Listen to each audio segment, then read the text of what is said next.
We had heard whispers about it, that something kind of funny was going on in Houston. I heard that especially during the ALCS last year, that, somebody was telling me, oh, the Astros are the dirtiest team and everybody knows it. The Dissection with Erin Mulligan.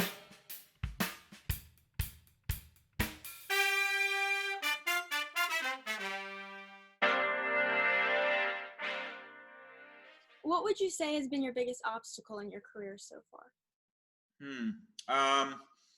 I guess, well, other than just getting a foot in the door back in the day, I think that, uh, look, covering sports and baseball in New York City is super competitive. And I think that every day is an obstacle because every day, we're pretty friendly on the beat, the 12 of us who travel with the team, but we also want to beat the crap out of each other. Like I want to get a story that they can't get. And obviously in this environment, it's different and weird and strange, but under normal circumstances, we go in the clubhouse and you don't want to just coast. You don't want to go in there and just say, all right, we'll see what happens in the game today. Like I want to come in laser focused with a plan. And so I'm doing a lot of prep work every day to kind of give myself any edge that I can get against my competition. I want to tell a story. I want to get an angle that they can't get or they haven't thought of. And so I guess that would be the biggest obstacle or challenge is just how competitive it is in New York.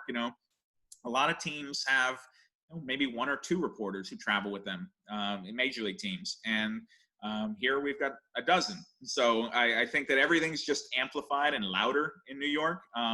Doesn't necessarily mean it's better, but I like to think that it is. And so, and also I think the fact that the audience just cares so much and they're hanging on every kind of morsel of Yankees information. It means so much to so many people. And so you want to do it right. Exactly. So I want to ask you about the Astros scandal. It's not something that happens every day where an investigation takes place. And so back in the fall, Mike Fiers came out and he said basically the Astros cheated. What was going through your head when this all happened?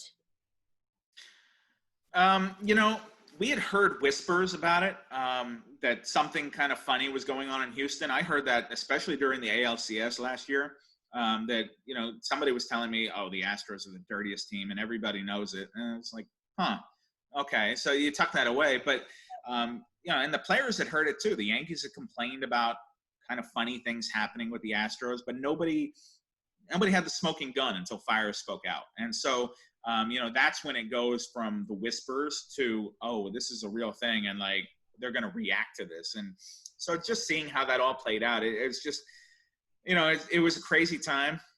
And it's obviously been overshadowed by an even crazier time here. But, from a Yankee perspective, I would be mad. And I think that a lot of them were. Judge said it straight out that the fact that twice in the last 3 years, their season ended by the hands of a team that was shown to be doing something outside of the rules. And, actually 3 straight years, if you want to count the Red Sox in 18, and they've been disciplined as well too. So, if I'm the Yankees, I wonder about what opportunities did I miss because Houston wasn't doing it right or Boston wasn't doing it right. For a guy like CC Sabathia, for example, those were his last 3 shots to go to the World Series. And, how do I feel about the fact that it got cut short if I'm CC? And I actually know how CC feels about it. He's pissed.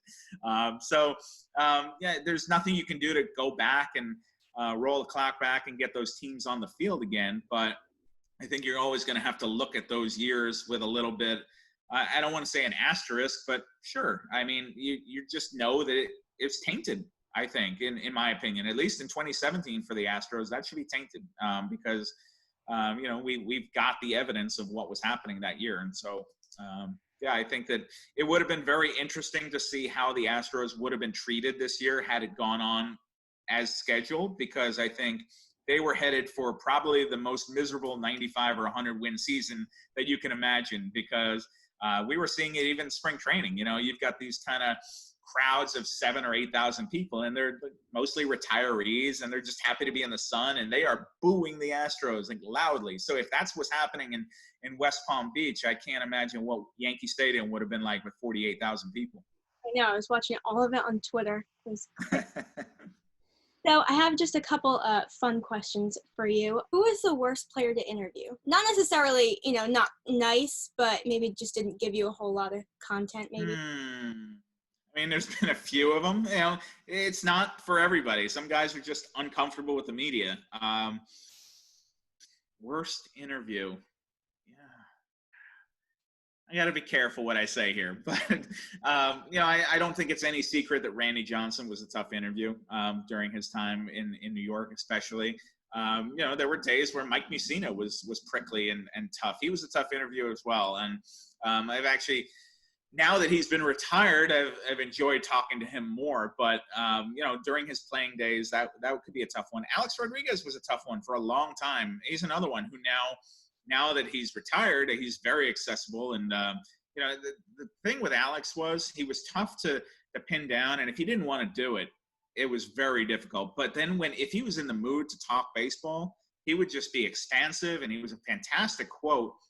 And you would just say, man, I wish he was like this all the time. And so, I think Alex rubbed a lot of people the wrong way. He certainly made a lot of mistakes. He would admit to that too during his playing days. But, it's been remarkable to see him go from kind of a pariah circa 2013 to now this kind of beloved face of the game, ambassador for baseball. When baseball went to London, they sent Alex Rodriguez to kind of be front and center about it. So, and now he's on ESPN Sunday Night Baseball all the time, and maybe he'll buy the Mets. Who knows? So it's been a really remarkable 7-year turnaround for when Alex was persona non grata and trying to threaten lawsuits against the Yankees and the doctors. And covering Alex has been a trip.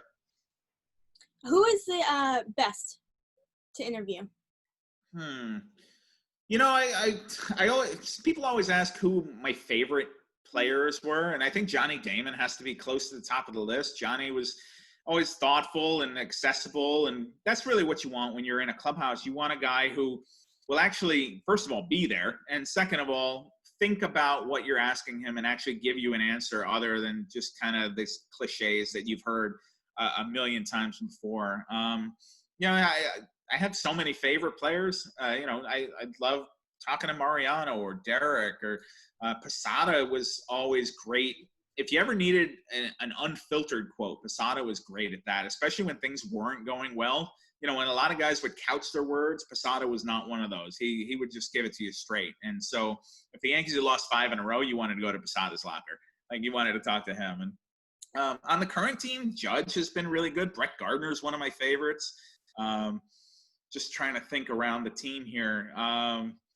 CeCe, having CeCe around was awesome, and getting to know him and talking to him for a while. And so the Yankees have had a good clubhouse for a long time. And I think that credit goes to Brian Cashman, who, as we talked about in Mission 27, when they were pursuing Sabathia, he was pretty clear about, look, this clubhouse is broken and we need somebody to come in and fix it. And that was going to be CeCe's role, to kind of be that unifying presence between the pitchers and the position players and the whole clubhouse, and kind of take guys out and go to NBA games and go out to restaurants and stuff together. They make it more of a family rather than just guys coming in and doing their work and going home. And so it definitely made it a less corporate atmosphere after that point. And so they've had a bunch of good guys ever since then. Who was the first player you ever interviewed? Vance Wilson was a backup catcher for the Mets in 2001. And I remember I had a credential. I didn't have clubhouse access for some reason. And I was basically, whatever they wanted to give me, I was fine with it. And so I was in the dugout during a rain delay. And I was, the players had come off the field, and Vance was there taking off his shin guards. And I stammered up to him and asked him for a few minutes, and I don't remember what I asked him. I don't remember what I wrote off it, but I remember that he was super nice, super cool, and he kind of got my feet wet as far as just talking to a big league player. And I wish I remembered what I wrote, because I'd like to go back and read it. Nice. Okay, so I'm gonna give you a player, and I just want you to give me like a quick thought that comes to your mind when I say their name. Okay. Jeter. Classy. A-Rod. Turbulent. Joe Torre. Calm. Joe Girardi. Intense. Mariano Rivera. Cool. Jorge Posada. Fiery. Andy Pettit. Southern twang. Nick Swisher. Loud. Edie. Smart. Mattingly. My favorite. Gardy. Bald. Reggie Jackson. Mr. October. Yeah, superstar. Yeah. So just one last question. Who is your favorite player of all time? Maybe not even a Yankee. Favorite player of all time. I mean, the first name that came to my mind was Babe Ruth, but I actually think, let me go with Mickey Mantle for that.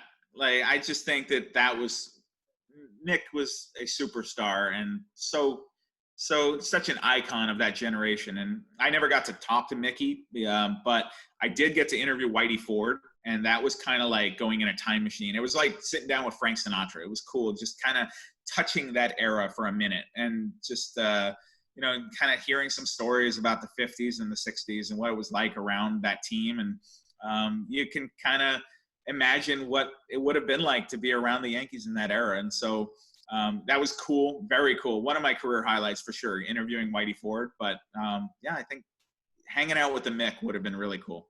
Yeah, I agree. Is there anything you'd like to say to Yankees fans or baseball fans? Hang in there, wear a mask, and if we all stick together, we should be able to have a great season here. I know it's weird, I know it's different, but it can be fun too. And so I'm looking forward to it. And more than anything, I think I'm looking forward to life getting back to normal. But for the moment, it's great that we have baseball back, and it should give us something fun to watch. So hopefully they put on a good show for us. I agree. Well, thank you so much for talking to me today. You got it. Thank you for having me, Erin.